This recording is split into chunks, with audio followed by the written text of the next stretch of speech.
ಸಂಡೂರಿನಲ್ಲಿ ಬಂಗಾರು ಹನುಮಂತು ಮತದಾನ ಮಾಡಿದ್ದಾರೆ. ಗೆಲುವಿನ ವಿಶ್ವಾಸವನ್ನ ವ್ಯಕ್ತಪಡಿಸಿದ್ರು ಬಂಗಾರು ಹನುಮಂತು. ಮನೆಯಿಂದ ಹೊರಗಡೆ ಬಂದು ಮತದಾನ ಮಾಡುವಂತೆ ಕ್ಷೇತ್ರದ ಜನರಲ್ಲಿ ಮನವಿ ಮಾಡಿದ್ದಾರೆ. ಸಂಡೂರಿನ ಬಿಜೆಪಿ ಅಭ್ಯರ್ಥಿ ಬಂಗಾರು ಹನುಮಂತು ತಮ್ಮ ಮತವನ್ನ ಚಲಾಯಿಸಿದ್ರು. ಮೈತ್ರಿ ಅಭ್ಯರ್ಥಿ ಗೆಲುವಿನ ವಿಶ್ವಾಸವನ್ನ ವ್ಯಕ್ತಪಡಿಸಿದ್ದಾರೆ. ಕೆರಳಿಸ್ತಕ್ಕಂಥ ಸಂಡೂರು ಉಪಚುನಾವಣೆಯಲ್ಲಿ ಇದೀಗ ಮತದಾನ ಆಗಲೇ ಪ್ರಾರಂಭವಾಗಿದೆ. ಇದೀಗ ಎಲ್ಲ ಕಡೆ ಕೂಡ ಬಿಜೆಪಿ ಅಭ್ಯರ್ಥಿ ಬಂಗಾರು ಹನುಮಂತು ಓಡಾಡ್ತಾ ಇದ್ದಾರೆ. ನಮ್ಮ ಜೊತೆ ಅವರೇ ಇದ್ದಾರೆ, ಕೇಳಮನಿ. ಸರ್, ಏನು ಅನಿಸ್ತಾ ಇದೆ ಸರ್? ಕಳೆದ 20 ದಿನದಿಂದ ಹೋರಾಟ ಆಯಿತು, ಹಾರಾಟ ಆಯಿತು, ಆರೋಪ ಪ್ರತ್ಯಾರೋಪ ಏನೆಲ್ಲ ಇದೆ, ಯಾವ ಥರ ರೆಸ್ಪಾನ್ಸ್ ಇದೆ ಸರ್ ಇವತ್ತು? ಸರ್, ರೆಸ್ಪಾನ್ಸ್ ಬಂದು ತುಂಬ ಚೆನ್ನಾಗಿದೆ. ಇವತ್ತು ಯಾವುದೇ ಗ್ರಾಮದಲ್ಲಿದ್ದರೂ ಕೂಡ ಸಾರ್ವಜನಿಕರು ಮತ್ತು ನಮ್ಮ ಕಾರ್ಯಕರ್ತರಲ್ಲಿ ಒಂದು ಸಂತಸ ಉಂಟು ಮಾಡಿದೆ. ಯಾಕಂದರೆ ಬದಲಾವಣೆ ಬಯಸಬೇಕಂತ ಜನನೇ ಬಯಸಿದ್ದಾರೆ. ಇವತ್ತು ಸಿದ್ದರಾಮಯ್ಯನವರಾಗಿರ್ಬೋದು, ಸಂತೋಷ್ ಲಾಡ್ ಆಗಿರ್ಬೋದು, ತುಕಾರಾಮ್ನವರು ಹಣದೇ ಒಳಹರಿಸಿದ್ರು ಕೂಡ ಹಣಕ್ಕೆ ಬೆಲೆ ಕೊಟ್ಟಿಲ್ಲ. ಇವತ್ತು ಗುಣಕ್ಕೆ ಮತ್ತೇನು ಹೊಸ ಕಾಮಗಾರಿ ಮಾಡಬೇಕು, ಸಂಡೂರು ಒಂದು ಕ್ಷೇತ್ರ ಉದ್ಧಾರ ಆಗ್ಬೇಕಂತಂದೇಳಿ ಇವತ್ತು ಭಾರತೀಯ ಜನತಾ ಪಕ್ಷ ಅಭ್ಯರ್ಥಿ ನನ್ನನ್ನು ಜನ ಬೆಂಬಲಿಸ್ತಾ ಇದ್ದಾರೆ ಸರ್. ಸರಿ, ಇತಿಹಾಸದಲ್ಲಿ ಈವರೆಗೂ ಬಿಜೆಪಿ ಗೆದ್ದಿಲ್ಲ. ಒಂದು ಈ ಸರಿ ಏನಾದರೂ ನೀವು ಗೆದ್ದರೆ ಇತಿಹಾಸ ಸೃಷ್ಟಿಯಾಗುತ್ತೆ ಅನ್ನೋಂಥ ಮಾತಿದೆ. ಈ ಬಾರಿ ಗೆದ್ದರೆ ಇತಿಹಾಸ ಸೃಷ್ಟಿಯಾಗುತ್ತೆ ಅನ್ನೋಂಥ ಮಾತಿದೆ ಸರ್. 100% ಇದುವರೆಗೆ ಏನಾಯ್ತಲ್ಲ, ಇದೊಂದು ಇತಿಹಾಸ ಸೃಷ್ಟಿ ಆದೇ ಆಗುತ್ತೆ. ಕಾಂಗ್ರೆಸ್ ಇಲ್ಲಿ ನಮ್ಮ ಕಾರ್ಯಕರ್ತರು ಮತ್ತು ನಮ್ಮ ಜನಗಳು ಸೋಲಿಸ್ತಾರೆ. BJPನ ಗೆಲ್ಲಿಸ್ತಾರೆ. ಯಾಕಂದರೆ 4 ಬಾರಿ ಶಾಸಕರಾಗಿ ತುಕಾರಾಮ್ ಆಯ್ಕೆ ಆದರೂ ಕೂಡ ಸಾರ್ವಜನಿಕ ಕೈಗೆ ಸಿಗ್ತಿದ್ದಿಲ್ಲ. ಅವ್ರೇನಪ್ಪ ಅಂದರೆ ಬರೀ ಅವ್ರು ಸಂತೋಷ್ ಲಾಡ್ ಮತ್ತು ಅವ್ರ ಬಿಸ್ನೆಸ್ ಇರ್ತಕ್ಕಂಥ ಬರೀ ಕಾಮಗಾರಿ ಫೈಲ್ಗಳು ನೋಡ್ಕೊಂತಲೇ ಕುಂತ್ಬಿಡ್ತಿದ್ರು. ಸಾರ್ವಜನಿಕರು ಯಾರೇ ಹೋದರೂ ಕೂಡ ಅವ್ರ ನಿಕಟ ಒಬ್ಬರು ಕೂಡ ಹತ್ತಿರದಿಂದ ಸೌಜನ್ಯ ಕೂಡ ಮಾತಾಡಿಸುವಂಥ ಪರಿಸ್ಥಿತಿ ಇದ್ದಿಲ್ಲ. ಹಾಗಾಗಿ ಜನ ಬೇಸತ್ತುಕೊಂಡೋಗ್ಬಿಟ್ಟಿದ್ರು. ಯಾವುದೇ ಬಸ್ ಸ್ಟ್ಯಾಂಡ್ ಹೋದರೂ ಕೂಡ ಸಂಡೂರು ಪಟ್ಟಣದಲ್ಲಿ 15 ದಿನ ಕುಡಿಯೋ ನೀರಾಗಲಿ, ಒಂದು ಬಸ್ ಸ್ಟ್ಯಾಂಡ್ ಇಲ್ಲ, ಒಂದು ಆಸ್ಪತ್ರೆ ಇಲ್ಲ, ಯಾವುದೇ ಗ್ರಾಮಕ್ಕೆ ಹೋದರೂ ಸರಿಯಾಗಿ ಸಂಪರ್ಕ ಮಾಡಲಿಕ್ಕೆ ರಸ್ತೆಗಳಿಲ್ಲ, ಅನೇಕ ಸಮಸ್ಯೆಗಳಿದ್ದು ಸಾರ್ವಜನಿಕರು ಬೇಸತ್ತು ಬಿಡೋದು.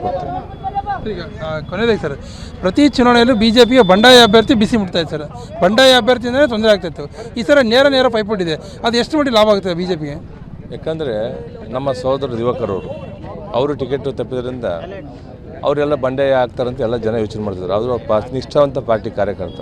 ಇವತ್ತು ನಮ್ಮ ಜನಾರ್ದನ್ ಅಣ್ಣನವರು ಮತ್ತು ರಾಮುಲಣ್ಣವರು, ದಿವಾಕರಣ್ಣವರು ಎಲ್ಲ ಕುಂತು ಮಾತಾಡಿ, ಉಳ್ಕಿದ ದಿನ 15 ಜನ ಆಕಾಂಕ್ಷಿಗಳು ಕುಂತು ಮಾತಾಡಿ ಎಲ್ಲರೂ ಸೇರಿ ಒಮ್ಮತದಿಂದ ಭಾರತೀಯ ಜನತಾ ಪಕ್ಷ ಒಬ್ಬನೇ ಅಭ್ಯರ್ಥಿ ಮಾಡ್ಬೇಕಂತ ಹೇಳಿ ಪಾರ್ಟಿ ನಾನು ತೀರ್ಮಾನ ಮಾಡಿದ್ಮೇಲೆ ಎಲ್ಲರ ಸಹಕಾರ ಒಗ್ಗಟ್ಟಿನಿಂದ ಇವತ್ತು ಚುನಾವಣೆ ಆ ಕಡೆ ಕೇಳಿದ್ದಾರೆ. ಹಾಗಾಗಿ ಇಡೀ ಸಂಡೂರು ಕ್ಷೇತ್ರದಲ್ಲಿ ಒಗ್ಗಟ್ಟಾಗಿ 9 ಅಭ್ಯರ್ಥಿಯಾಗಿ ನನ್ನನ್ನು ಗೆಲ್ಲಿಸ್ತಾ ಇದ್ದಾರೆ ಅಂತಂದೇಳಿ ಒಂದು ವಿಶ್ವಾಸ ಇದೆ. ಈಗ ವಿಜೇಂದ್ರ ತಮ್ಮ ಆಪ್ತರಾಗಿದ್ದರು, ಜನಾರ್ದನ್ ರೆಡ್ಡಿ ಭಾಳ ಫೋಕಸ್ ಮಾಡಿದರು. ಹೀಗಾಗಿ ಎಲ್ಲೋ ಒಂದು ಕಡೆ ಜನಾರ್ದನ್ ರೆಡ್ಡಿ ಬಂದಿರೋದು, ವಿಜೇಂದ್ರ ಪದೇ ಬಂದು ನಿಮ್ಮ ಪರವಾಗಿ ಪ್ರಚಾರ ಮಾಡಿರ್ತಕ್ಕಂಥದ್ದು ಎಲ್ಲೋ ಒಂದು ಕಡೆ ಭಾಳ ಪ್ಲಸ್ ಪಾಯಿಂಟ್ ಆಗಿದೆ. ನಮಗೆ ಪಾರ್ಟಿಯಲ್ಲಿ ಇರ್ತಕ್ಕಂಥ ಎಲ್ಲ ನಮ್ಮ ರಾಜ್ಯಾಧ್ಯಕ್ಷರು ಇರ್ಬೋದು ಅಥವಾ ಜನಾರ್ದನ್ ರೆಡ್ಡಿ ಇರ್ಬೋದು, ಎಲ್ಲ ಕೋರ್ ಕಮಿಟಿ ಸದಸ್ಯರು ಇರ್ಬೋದು, ನಮ್ಮ ಭಾರತೀಯ ಜನತಾ ಪಕ್ಷ ಕಡೆ ಕಾರ್ಯಕರ್ತರು ಕೂಡ ನಮ್ಗೆ ಆಪ್ತಾರೆ. ಎಲ್ಲರೂ ಬಂದು ಯಡಿಯೂರಪ್ಪ ಸಾಹೇಬರು ಈ ವಯಸ್ಸಲ್ಲಿ 83 ವರ್ಷ ಆದರೂ ಕೂಡ ಅವರು ಸತತವಾಗಿ 6-7 ತಾಸು ಸತತವಾಗಿ ನಿಂತಿದ್ದವರು ಪ್ರಚಾರ ಮಾಡಿದ್ರು. ಅದು ನಮ್ಗೆ ತುಂಬ ಪ್ಲಸ್ ಪಾಯಿಂಟ್ ಇದೆ. ಯಾಕಂದರೆ ಸರ್ವಧರ್ಮದ ನಾಯಕ ಯಡಿಯೂರಪ್ಪನವರು. ಜನಾರ್ದನ್ ರೆಡ್ಡಿ ಅನ್ನೋರು ಕೂಡ 14 ವರ್ಷಗಳ ಕಾಲ ಬಳ್ಳಾರಿಗೆ ಕಾಲಿಟ್ಟ ಮೇಲೆ ಕಾರ್ಯಕರ್ತರಲ್ಲಿ ಒಂದು ಹೊಸ ರೂಪ, ಒಂದು ಹೊಸ ಅಲೆ ಶುರುವಾಯಿತು.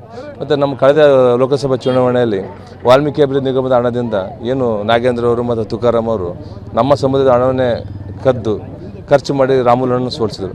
ಆ ಒಂದು ಅಲೆ ಮತ್ತು ಅನುಕಂಪ ಕೂಡ ಇವತ್ತು ನಮಗೆ ಪ್ಲಸ್ ಆಗಿದೆ.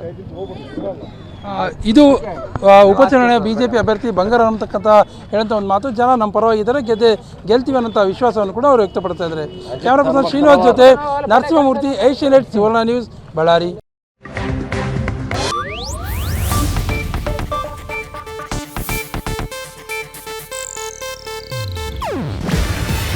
ಇದು ಏಷ್ಯಾನೆಟ್ ನ್ಯೂಸ್ ನೆಟ್ವರ್ಕ್ ಪ್ರಸ್ತುತಿ. ನೀವು ನೋಡ್ತಿದ್ದೀರಾ ಏಷ್ಯಾನೆಟ್ ಸುವರ್ಣ ನ್ಯೂಸ್.